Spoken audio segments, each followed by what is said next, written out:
राम जपते रहो, काम करते रहो, वक्त जीवन का यूं ही निकल जाएगा।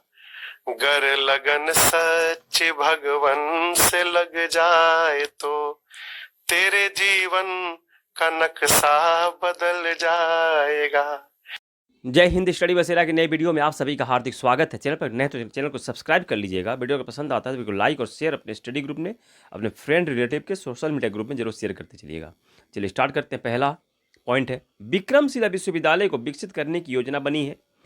इसके लिए भागलपुर जिला के एंटीचक गाँव में 202.14 करोड़ जमीन एकड़ जमीन की पहचान की गई है।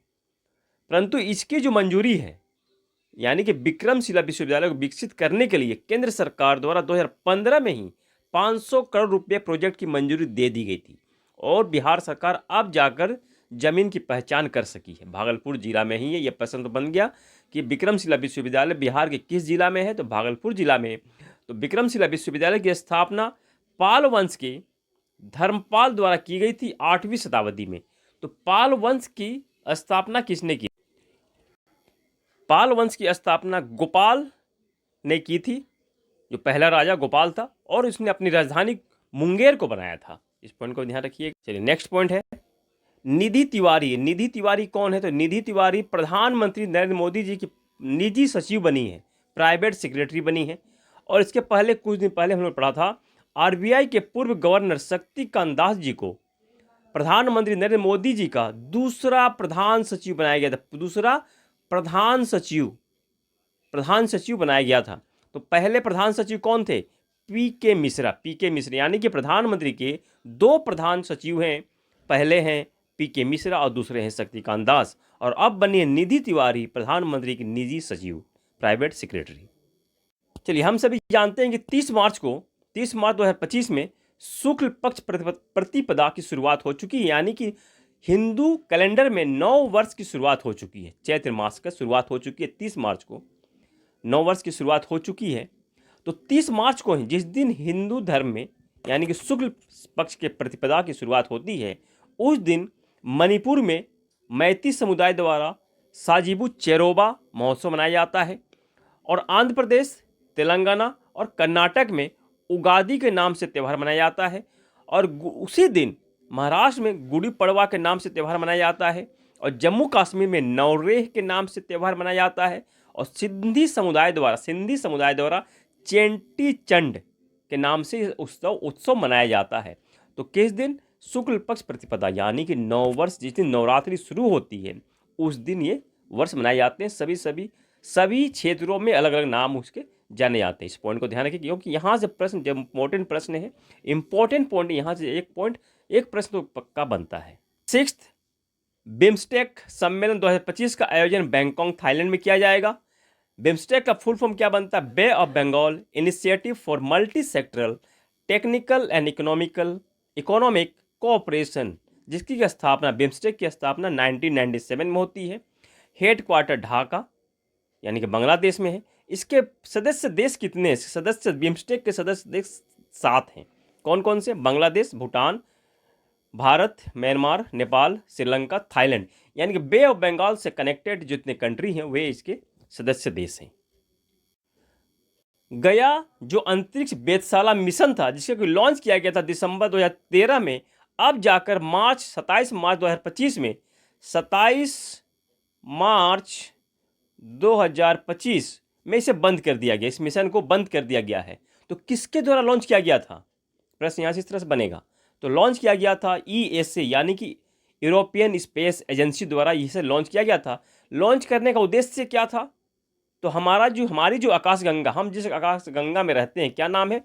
मिल्की वे, यानी कि मंदाकिनी आकाशगंगा। इसके 3D इमेज लेना इस मिशन का उद्देश्य था। तो गया का फुल फॉर्म भी है, ये देख लीजिए, global astrometric interferometer for astrophysics, ये इसका फुल फॉर्म बनता है। तो 2013 में इसे लॉन्च किया गया, जिसे कि 2025 में बंद कर दिया गया। किसके द्वारा? ESA द्वारा इसे लॉन्च किया गया था, यूरोपियन स्पेस एजेंसी द्वारा। रिपल्स ऑफ चेंज, ये C.R. पाटिल द्वारा विमोचन किया गया है। ये कौन है? तो जल शक्ति मंत्री हैं, यानी कि जल शक्ति मंत्रालय और यूनिसेफ इंडिया द्वारा संयुक्त रूप से इसे प्रकाशित किया गया है। इस पुस्तक में ग्रामीण भारत की 10 शक्तिशाली कहानियों को शामिल किया गया है। FIH जूनियर पुरुष हॉकी वर्ल्ड कप 2025 का आयोजन कहाँ होगा? तो भारत में होगा। यह 14वां जूनियर पुरुष हॉकी वर्ल्ड कप है। तमिलनाडु में किया जाएगा। भारत में कहाँ? तो तमिलनाडु में 28 नवंबर से 10 दिसंबर 2025 में इसका आयोजन किया जाएगा। और भारत में जूनियर पुरुष हॉकी वर्ल्ड कप 2025 का आयोजन चौथी बार किया जा रहा है। FIH की बात करी चली है तो FIH के बारे में थोड़ा समझ लेते हैं। FIH का फुल फॉर्म क्या बनता है? तो FIH का फुल फॉर्म बनता है इंटरनेशनल हॉकी फेडरेशन, जिसकी स्थापना 1924 में होती है। इसका मुख्यालय कहाँ है? हेडक्वार्टर लुसाने स्विट्जरलैंड में है। वर्तमान अध्यक्ष कौन है? मोहम्मद तैयब इकराम है, जिनका दूसरा कार्यकाल है। उसी तरह से एशियन हॉकी फेडरेशन का हेडक्वार्टर कुआलालंपुर मलेशिया में है। 6th पुरुष हॉकी इंडिया लीग 2024-25 का आयोजन 28 दिसंबर 2024 से 1 फरवरी 2025 राउरकेला में आयोजन किया गया था। विजेता कौन सी टीम बनी है? सरांची रथ बंगाल टाइगर, ये विजेता टीम बनी है, पहली बार विजेता बनी है। उप विजेता हैदराबाद तूफान टीम बनी है। और ये कंप्लीट डिटेल भी हॉकी से संबंधित। भारतीय पुरुष हॉकी टीम के coach Craig Fulton south Africa से बिलोंग करते हैं। भारतीय महिला हॉकी टीम के कोच हरिंदर सिंह। भारत का सबसे बड़ा हॉकी स्टेडियम बिरसा मुंडा अंतर्राष्ट्रीय हॉकी स्टेडियम राउरकेला उड़ीसा में है। पेरिस ओलंपिक में 2024 में भारतीय हॉकी टीम ने ब्रॉन्ज मेडल जीता था। स्पेन को 2-1 से हराकर इसने भारतीय टीम ने ब्रॉन्ज मेडल जीता था। जूनियर हॉकी टीम के कोच कौन है? PR श्रीजेश है, जो कि पूर्व गोलकीपर रह चुके हैं। नेक्स्ट स्लाइड पर भी कुछ इंपॉर्टेंट पॉइंट है, उसे भी देख लेते हैं। हॉकी इंडिया के अध्यक्ष दिलीप तिर्की हैं, ये भी इंपॉर्टेंट पॉइंट है, देख लीजिएगा। 2024 का रिकॉर्ड है। 15वां हॉकी इंडिया सीनियर महिला राष्ट्रीय चैंपियनशिप 2025 की विजेता कौन सी टीम रही है? झारखंड की टीम रही है। विजेता उप विजेता हरियाणा की टीम रही है। मानव ठक्कर, ये मानव ठक्कर कौन है? तो मानव ठक्कर टेबल टेनिस प्लेयर हैं। यहाँ प्रश्न यहाँ से इस तरह से बनेगा कि मानव ठक्कर का संबंध किस खेल से है? तो टेबल टेनिस प्लेयर हैं ये। टेबल टेनिस उन्होंने क्या रिकॉर्ड बनाया है?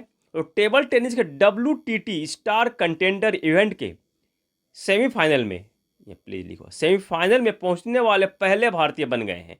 WTT स्टार कंटेंडर इवेंट में सेमीफाइनल में पहुंचने वाले पहले भारतीय बने हैं पुरुष खिलाड़ी टेबल टेनिस के मानव ठक्कर। तो प्रश्न यहाँ से बनेगा कि मानव ठक्कर का संबंध किस खेल से है? तो ऐसा इंपॉर्टेंट पॉइंट है। ये भी एक नई कंट्रोवर्सी चल रही है। कल भी हम लोगों ने एक कंट्रोवर्सी पढ़ा था। कौन सा कंट्रोवर्सी का हम लोगों ने डिस्कस किया था?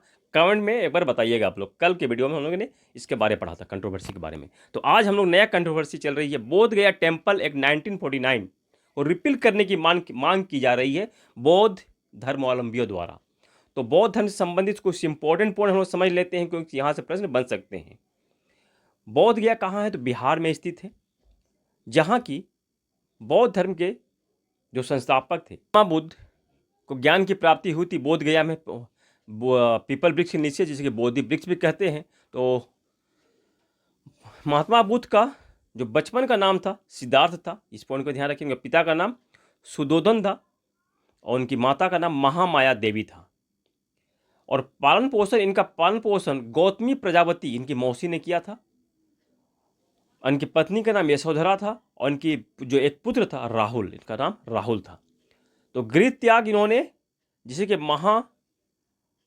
अभिनिष्क्रमण भी कहते हैं, 29 वर्ष की आयु में इन्होंने किया था। और ज्ञान की प्राप्ति 36 वर्ष की आयु में, 35 वर्ष की आयु में वैशाख पूर्णिमा के दिन बोध गया के पीपल वृक्ष नीचे हुई थी, जिसे कि संबोधि घटना को संबोधि कहते हैं और पीपल वृक्ष को बोधि वृक्ष कहते हैं। प्रथम उपदेश इन्होंने ऋषिपत्तनम सारनाथ में दिया था।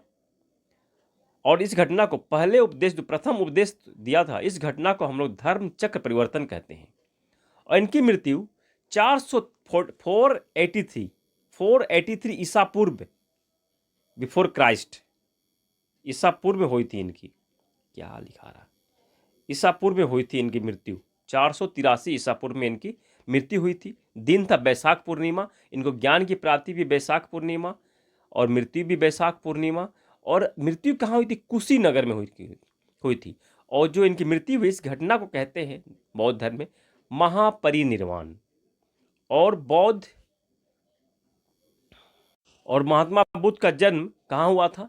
तो लुम्बिनी कपिलवस्तु में हुआ था इनका जन्म 563 ईसा पूर्व में।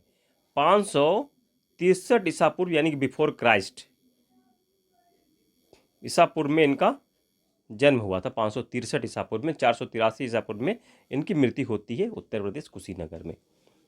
तो ये इंपॉर्टेंट पॉइंट थे। आशा करता हूँ सेशन पसंद आया है। इसी आशा और उम्मीद के साथ मिलते हैं नए वीडियो में। तब तक जय हिंद, स्वस्थ रहें, मस्त रहें। धन्यवाद। जय हिंद।